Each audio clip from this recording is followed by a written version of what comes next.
Brother Mike and Sis Belen, Kong Michael Velarde at sa buong Velarde family. Sa inyo pong lahat, mga kapatid, magandang gabi po. Share ko lang po yung asawa ko noon po. Ay, ako po pala ulit si... ako po pala si Elsia Joy po Inyorga. Anak po ako ni Brother Nelson Inyorga.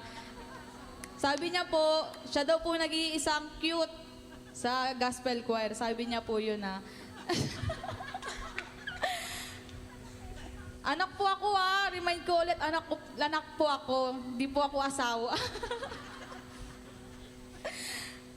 Share ko lang po, dati po nung maliliit pa lang po itong dalawa ko pong anak, ang trabaho po ng asawa ko ay extra lang po. Minsan sa isang linggo po, 2 beses lang po, 3 beses lang sa isang linggo. Grabe pong naranasan kong hirap nun. Pero God is good po. Ngayon po maganda na po ang trabaho ng asawa ko. Hindi na po siya 2 beses lang sa isang linggo. 6 days na po siya. Regular pa. Diba? Sorry po, kinakabahan po ako. First time ko lang po kasi. Kinakabahan po ako.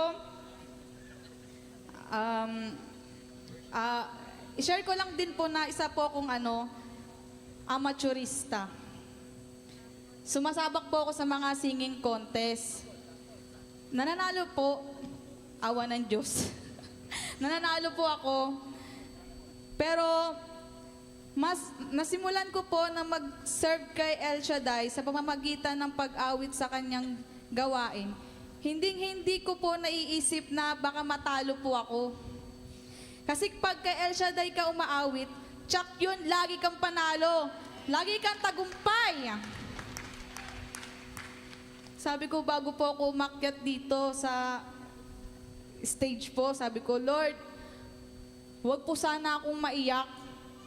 Kasi hindi po ako makakapagsalita ng maayos. Iiyak po kasi to si Papa eh. Mababaw po kasi luha niya. To God be the glory po. Amen.